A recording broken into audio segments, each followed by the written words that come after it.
Guys, this is Narendra and welcome to my YouTube channel. और एक नई वीडियो में आपका स्वागत है। चलिए स्टार्ट करते हैं निफ्टी से। आने वाले टाइम में निफ्टी किस तरह से परफॉर्म कर सकता है और मार्केट के अंदर क्या हमें कुछ देखने को मिल सकता है।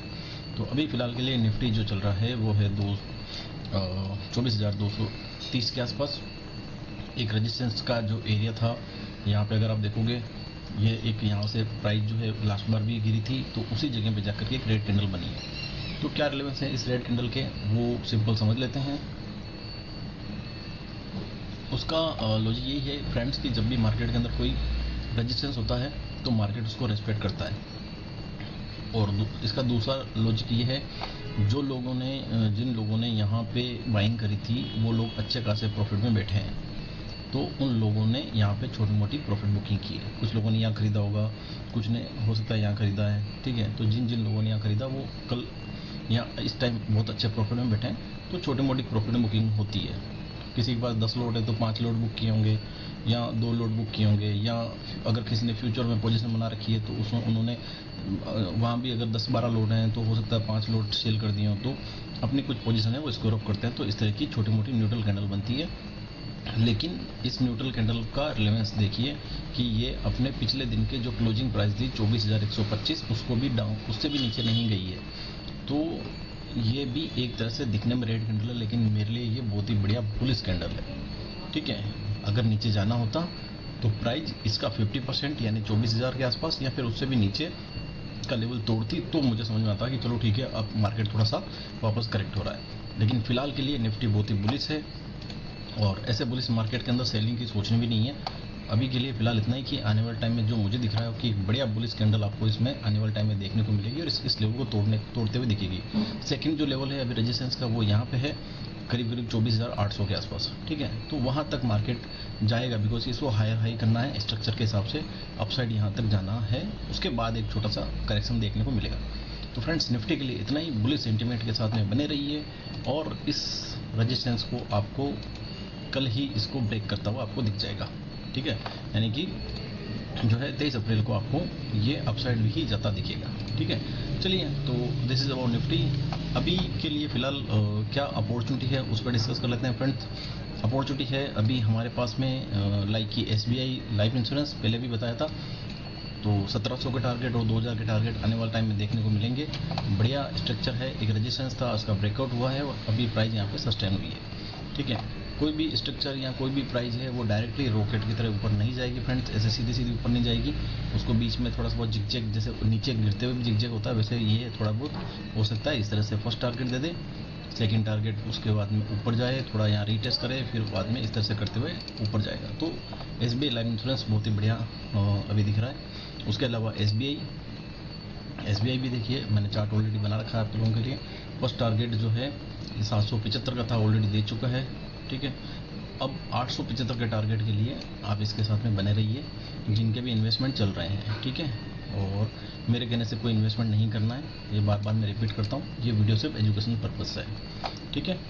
तो ये हो गया। इसके साथ में अभी एक और सेक्टर है फ्रेंड्स जो मैंने जिसको स्टडी किया है, और वो सेक्टर आने वाले टाइम में बहुत ही बढ़िया परफॉर्म करेगा।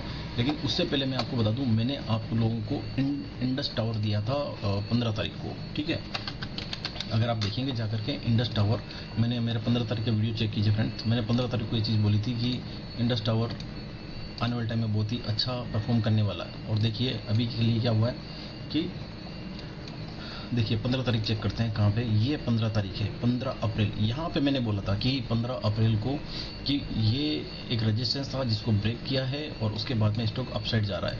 तो आप इसमें जो है इसको स्टडी को देखिए कि किस तरह से काम करती है। और तो फ्रेंड्स, इंडस टावर के अंदर मैं जो आपको बोला था, और लास्ट अगर आप देखेंगे जिस दिन मैंने ये आपको शेयर किया था उसके अगले दिन से लेकर के स्टॉक का अगर हाई जो है वो करीब 12.5% का रिटर्न दिया फ्रेंड्स। FD के अंदर भी एक साल के अंदर यानी कि 365 या 390 दिन पे जाकर के 7% के रिटर्न मिलते हैं, 6.5% 7%, ठीक है, उससे ज़्यादा नहीं है। लेकिन यहाँ पे 4 दिन के अंदर स्टॉक ने 12.5% के रिटर्न दिए, which is very good return, ठीक है।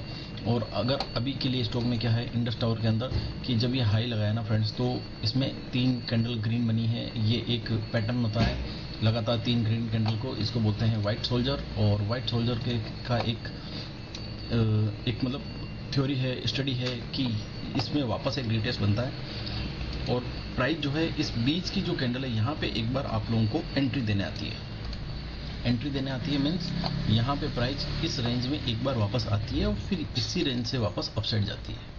ये मैंने जो सीखा है, मैंने स्टडी करी है, वो मैं आपको बता रहा हूँ। तो मुझे लगता है कि हो सकता है कि इंडस टावर दो पॉसिबिलिटी फ्रेंड्स, इससे पहले वाली बुलिश कैंडल है, इसका लो नहीं गया है, ठीक है, तो हो सकता है कि प्राइस यहाँ तक आकर के चली जाए, ठीक है, या इस रेंज के अंदर थोड़ी बहुत आकर के चली जाए। लेकिन जो पुरानी स्टडी है, जहाँ से बुक्स है, सॉरी फ्रेंड्स, थोड़ी बैकग्राउंड में नॉइस है, तो थ्योरी ये कहती है या स्टडी ये कहती है कि इस रेंज के अंदर एक बार प्राइस आती है फिर जाती है, ठीक है, ऑफसाइड जाती है। तो यहाँ तक मुझे लग रहा है कि 390 के लेवल में एक बार प्राइस आपको एंट्री करने का मौका दे सकती है। तो this is about the Indus tower. तो देखिए, जो हम बात करते हैं कि स्टडी काम करती है नहीं करती है, तो आपके सामने है कि स्टडी काम करती है। एक नया सेक्टर मैं आप सबको बता देता हूँ, वो है रियलिटी सेक्टर। और रियलिटी सेक्टर के अंदर मुझे जो चीज़ अच्छी लग रही है वो ये अच्छी लग रही है फ्रेंड्स की रियलिटी सेक्टर के अंदर अगर आप इसका चार्ट जाके देखेंगे तो इसमें डायरेक्शन चेंज हुआ है, ठीक है। डायरेक्शन चेंज मीन्स कि अगर आप यहाँ से एक ट्रेंड लाइन बनाएंगे तो देखिए ट्रेंड लाइन का ब्रेकआउट हो गया है, ठीक है। और ट्रेंड लाइन का जब ब्रेकआउट हुआ है और इसके साथ में इसका जो डायरेक्शन है वो चेंज हो गया अपसाइड में, और प्राइस अभी बहुत ही अच्छे हमें रेंज के अंदर मिल जाती है। तो देखिए, जब एक अच्छा सेक्टर वापस अपसाइड की तरफ स्टार्ट होता है तो हमें ये ध्यान में रखना चाहिए कि इसके कौन से ऐसे स्टॉक हैं जो इसको ऊपर लेके जा रहे हैं। तो जो मैंने स्टडी किया है आपके लिए, जैसे कि मैं हमेशा बोलता हूँ, दो नए स्टॉक, तो रियलिटी सेक्टर से दो स्टॉक मैं आपको बताऊँ तो उसमें फर्स्ट स्टॉक रहेगा हमारा, वो है ओबेरॉय रियल्टी। और इस स्टॉक को देखिए, यहाँ पे इसका रजिस्टेंस था, ठीक है। आई थिंक कि आपको अगर ये रजिस्टेंस थोड़ा सा मैं डार्क करके बताऊँ, ये तो आप देखिए, ठीक है। तो इस सेक्टर के अंदर ये जो लेवल है करीब करीब 1670 के आसपास का जो लेवल है, ठीक है। आई थिंक कुछ लोगों को मेरी ये भी है कि मेरे को ये बोला है कि आप जो है चार्ट में हमें स्टॉक का नाम नहीं दिखता है, तो फ्रेंड्स सॉरी, मैंने इसमें नाम नहीं डाला था, तो मैं डाल देता हूँ। तो this is about Oberoi realty, तो आप इसको ज़रूर ध्यान में रखिए। ये आने वाले टाइम के अंदर बहुत ही बढ़िया परफॉर्म करने वाला है। रीज़न आपके सामने है, रीज़न ये है कि स्टॉक जो है यहाँ से गिरा था, तो जब जहाँ से स्टॉक गिरता है तो वापस जब इसका चेंज होता है तो स्टॉक जाता भी वहीं पे, ठीक है। तो इस चार्ट के अंदर जो दिख रहा है, जो लग रहा है, वो ये है कि स्टॉक ने यहाँ से यहाँ तक लो लगाया, रीट वापस नीचे की तरफ गया, अब नीचे की तरफ एक बेस बनाया, देखिए सेम लेवल है 1450 का, और अभी यहाँ गया है। तो फर्स्ट रेजिस्टेंस तक जाना चाहिए स्टॉक। तो फर्स्ट टारगेट जी 1870 1880, वहाँ से एक रिटेस्ट करेगा और फिर अपसाइड के अंदर जो भी इसके रेजिस्टेंस है उनको ज़रूर रेस्पेक्ट करते हुए जाता है स्टॉक जो है ना। तो ये यहाँ पे करीब वापस और इस तरह से करते करते स्टॉक अपसाइड में जाएगा। तो ये रियलिटी सेक्टर का एक स्टॉक है। दूसरा, अगर मैं सेक्टर की स्टॉक की अगर आपको बात करके बताऊं तो वो है हमारा प्रेस्टाइज स्टेट, ठीक है। इसमें मैंने ऑलरेडी देखिए लेवल्स बना रखे हैं, और लेकिन थोड़ा सा विजिबिलिटी के हिसाब से मैंने नाम में डालना रह गया, तो मैं आपको जो है आपको इसमें नाम भी आपको डाल देता हूँ, ठीक है, सो दैट कि हमारे बहुत सारे व्यूअर्स मोबाइल पे जो है जो वीडियो देखते हैं उनको जो है इसका स्टॉक को ज़्यादा दिक्कत नहीं आए उनको देखने के अंदर। तो ये आपके लोगों के लिए नाम भी थोड़ा सा मैंने डाल दिया, ठीक है। तो इसको ध्यान में रखिए। इसका जो फर्स्ट जो टारगेट रहेगा फ्रेंड्स वो रहेगा 1520 का, ठीक है। 1520 तक आप इसको ध्यान में रखिए। और अगर मैं सेकंड टारगेट की जो बात करूं फ्रेंड्स तो वो रहेगा हमारा करीब 1920 का। तो देखिए बहुत ही बढ़िया लेवल्स पे ये अच्छा स्टॉक हमें मिल रहा है। तो ऐसे स्टॉक की स्टडी आप देखिए, ध्यान में रखिए कि किस तरह से स्टडी परफॉर्म करती है। तो ब्रेकआउट हुआ है तो फर्स्ट टारगेट 1520, सेकंड जो है 1920, ठीक है। स्टॉक का नाम मैंने आपको दिया, और प्रीवियस जो स्टॉक्स आपको दिए थे उसकी मैंने आपको बताया कि किस तरह से इंडस टावर परफॉर्म कर रहा है, ठीक है। या मैंने आपको इससे पहले एक और स्टॉक आई थिंक बताया था, वो था कोची शिपयार्ड, ठीक है। चलिए मैं कोची शिपयार्ड को भी आपको बताता हूँ कि जब हमने उसको स्टडी किया था तो उसके बाद उसमें क्या परफॉर्मेंस है। तो कोची सीपीआर देखिए, ये भी मेरे 15 अप्रैल की वीडियो में आप देखेंगे तो मैंने कहा था शायद आई थिंक 15 अप्रैल को यहाँ पे था ये स्टॉक।